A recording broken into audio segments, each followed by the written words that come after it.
Nangyari sa transaction ng Sabado, parang napaaga, nagulat ako biglaan eh. Ayun na nga nabigla din ako. Ito yung nangyari.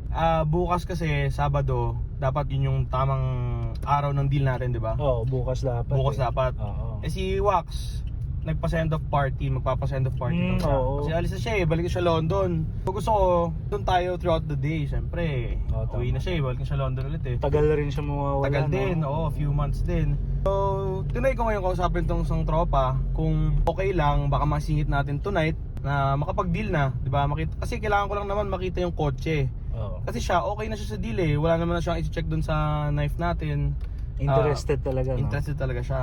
So ngayon, pupunta tayo doon, pumayag siya na pupuntahan natin siya tonight. Kahit pupunta tayo ngayon doon para i-check yung kotse. Hopefully okay lahat. Malaman natin mamaya kung push through So, yung deal. bale hindi pa siya seal the deal, no? Hindi pa close yung deal. Oo. I-check pa natin yung sasakyan. Tapos i-discuss pa kung magkasundo. Go na. Yes, tama. Alright. Let's check in later, no?